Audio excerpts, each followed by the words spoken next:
All right, the big brake job part 4, I think we're up to, are we? Anyway, I made a bit of a head start. That way I don't have to talk about and show you things we talked about before, blah, blah, blah. We can just hurry up and get on with it and show you some different stuff we didn't show you before. So at this stage, we've already got the clip undone, the 10mm out, the 12mm out from up here, which you can't see, the caliper bolts. Things are about to drop, so I'm just literally going to take the last, actually what I'll do, I've got the pins and everything out of the pads, so it's a different way to do things. I'll push the pistons back first. I've got the pads here, right, beautiful, take those out. Just gonna pop those over there, all right. So the pads are out, you know, similar to the other video. Look at part 1, 2, part 3, check out the brakes playlist, you know how it works. And now all I've got is one bolt left on the last of its threads, just waiting for the whole caliper to fall. And it would probably fall and bend the brake line or something like that. And we've got our tie wire set up here, just like the other side. Wrap the wire around and just, you know, let it hang there. Should be right, mate, type attitude, you know. Maybe, maybe not, we'll see if it drops. But look, you're not stretching on the brake line then, you're not bending the metal line. If you can see that in the picture, maybe not, but anyway, it doesn't matter. You can see it hanging there at least. Right, rotor, it's hard to get off like the other one, straight off. Yes, these are the T2s, the DBAs. The only reason I spent that much money on brakes is because I didn't. We got them for about 25 bucks a piece. Yep, that's how much they weigh. Horrible, isn't it? 25 bucks a piece because there was somebody was overstocked on them. I think it was a TJM shop somewhere in Queensland. They must have had stacks of them. People weren't buying them, they were overstocked, and they put up a deal and everybody brought them, and I got a few sets, and I told lots of people about them, and they all got a set and all that. Right, now this isn't doing much, I'm just mainly demonstrating, right? I just want to try and, it's important that you haven't got any lumps on your, whether they're new or old hubs, you know, rust lumps, because then your rotors, they will not sit flat if there's any debris or anything under them. So it's good to give them a dodgy bush mechanics clean up like that, right? So you just do that. This is what I didn't show in the other video.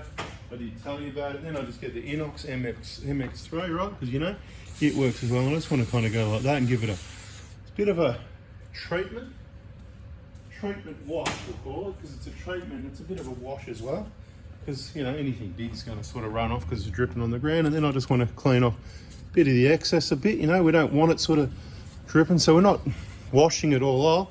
I just want to wipe off the excess. So there's, you know, there's a bit left on the surface. Beautiful. There's a bit there for a bit of rust protection, but there's no longer anything dripping, you can see, but it's still, you know, a little bit wet. Beautiful, right? That's how I do it. If you don't like it, do it your way. No problem.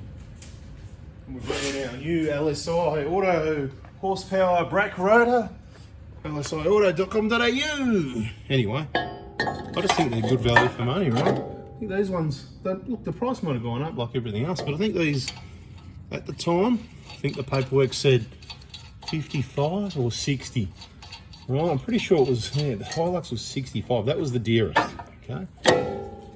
That was the dearest, the Hilux, 65. But that is an absolute, anywhere around that sort of price is a bargain, okay? So that's tight, just to hold that rotor in square. Don't worry about it, it's just me and my grotty master.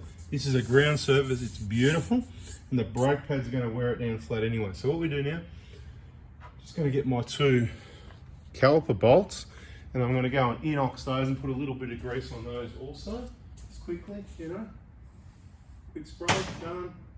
Little bit of just, you know, EP5, whatever's there, you know, what do you call it? Molly-press EP3%, you know, I don't know what everything's called. Whatever, I forget, there's too many things going on. I don't really care what it's called, you know what I mean? The grease stuff. Right, now what we need to do is get in there and untie the caliper from the tyre wire, and don't forget your tyre wire, don't leave it hanging around on the vehicle, because you'll be driving around going, yeah, what's that noise? Check your caliper again, check your pistons, make sure they all should have went in pretty easy. Some people are going to go, oh mate, what's he talking about easy? That was so hard to go in. Well, it's just about procedure. Look, the easiest way is a really small round, I'm talking DIY style, right? Really small round flat blade screwdriver. I've got this old Sid Chrome one. I didn't buy a Sid Chrome set, but someone lost one of mine. I said, hey, what's going on using my tools? Where's my, you know, Stanley, the original Stanley. I think they were made in Australia, the original Stanleys too, weren't they? Anyway, replaced it with a little Sid Chrome one for me. Where is it? I'll show it to you if I can find it. Ah, here it is. This is what you can use something like that. See how it's round? So it's going to have no sharp edges, whatever. And it's a really blunt type screwdriver, but you're not using that. You're just getting in there. Don't go anywhere near these boots. You damage those boots, mate, you're in trouble. You just literally, you're not levering, you don't even have to lever on the meat of the pad. And then you get your big screwdriver. So as the pads sort of start going in, right? So you'd be up here in the corner or something like that, pushing next to the meat of the pad, not on the meat of the pad, even though I'll do that because I don't care. I'm just sloppy, all right? I'm changing the pads and putting new ones in, right? The old ones, they're all right. There's nothing wrong with them. A couple little marks maybe, because what I'll do next is, I'm not levering this way, putting scratches on it. I've been clear about that. I don't care what happens on that outside edge corner. Nothing's going to touch it. It might just look a bit, a few marks on there. You won't even feel it, right? But once you've done that and got it started, then you can get your big one in here and just slowly work it in there. Take your time. It's not a marathon. It is a marathon. It's not a sprint. It's a marathon. That's what I say. It is a marathon, right? Nice and slow. Got me? Anyway, caliper's on. We need to hurry up and tighten that up. How tight? Somebody says, well, if you've got the Roby gun, I've tested this theory a few times now, and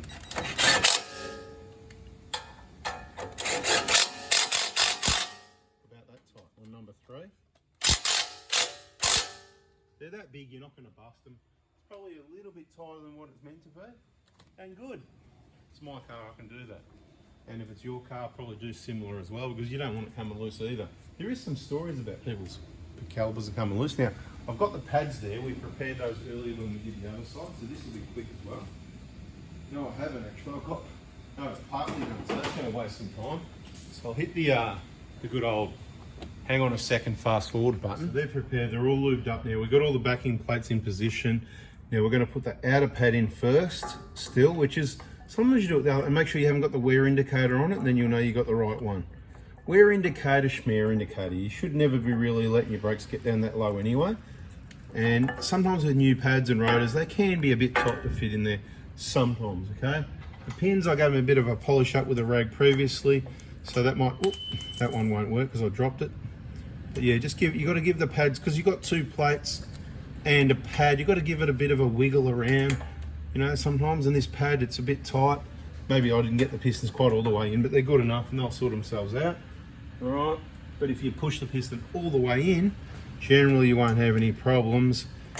Make it easier, the pad can, you know, move around more between there and there. Right, now push the bottom one in a little, most of the way, so we don't forget to put this retaining clip.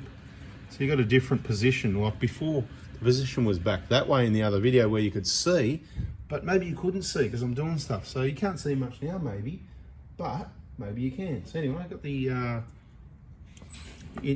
inner pad with the wear, so the wear indicator at the bottom there, right? So that's going in. What am I doing? Push. Mate, can you just believe I just did that in the video? Unbelievable. What did I put that there already there for? I need to put that. What am I doing? What are you doing? Anyway. Let's get this pad in position. We'll put it in backwards that way maybe? No, that's it. We could almost do that the way we're going in this video, doing things in the wrong order. Let's just get the top pin across first to hold everything in position. That's all the way in. Now is when that goes there and that goes there. Right. And you're not going to really see much more. I'm going to put the clips in over here. Pretty boring really. So I thought I'd bring it around and, you know, actually show you something. So I'm going to just get this clip here. Right. That's what it looks like. The flat part, the straight part. In case you missed it in the other video, because maybe I didn't show you enough detail. You should be able to push that in so that it sits, you know, in the bent side is the locking part, right? So it should sit around there like that. Can you see that? All right, and then I'm going to face it downwards because I reckon that was, in the end, we went, that was our best odds, didn't we? So get me another one of those clips. The flat side through the hole. All right, again, spin it around. These you can use tools, or you can just maybe use your fingers. There's lots of different ways to do these things. There's no right or wrong way, as long as it gets done right in the end. Say, hey, glove I'm stuck, come on. I think that happens all the time, doesn't it? And some people say, why don't you put some gloves on? Well, I think you know the answer now. Well, I usually, give me those bloody pliers. I usually do put some gloves on these days, right? I'll tell you what, there's lots of things we used to not do with gloves on and still upright and breathing, so lucky so far. But anyway, all right, make sure all that's on properly. So that should be clipped in there, that's in there. It's to spread those pads out at the bottom. So the wheel's coming around, you know, clockwise, this way. And the leading edge of the pad spread apart, right? Right, now let's go through everything here. We need to put in this clip. Oh, you can't see, I better back it off a little bit. Okay, so up here is where you want to be now. Right, get rid of that bit of tie wire. Let's do that now as well before we forget. That's a good idea, we talked about that. So it's all part of getting a procedure and checklist and following the videos really, because unless you do it all the time, you haven't got a procedure and a checklist. You've got a video to follow, and as I've said, if you need to follow the video, maybe you shouldn't be doing brakes. You need to do enough training, whether it's watching bloody YouTube videos or whatever you think it is, right? Just make sure all that caliper down there is right. Now this, so the caliper we did up, didn't we? We hammered that with a gun. That pops in there. We'll find our little 12mm, which I lubricated last time I did the brakes, so I'm not going to worry about anything now. That's all started. Right, all I need to do at the moment is stuttering. We've got our little 10mm. Right, the 10mm is the one you don't want to over tighten because you'll twist the bracket. I'm going to go get my little gun now with the 10 and the 12. I'm going to do the 12 first.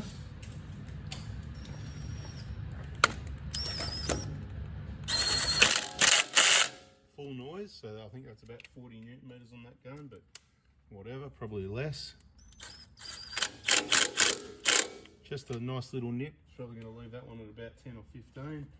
And then of course you got the clip, so you still got that ABS line flopping around down here. It might be okay, but we're not going to risk it. We're going to pop it in exactly where it goes.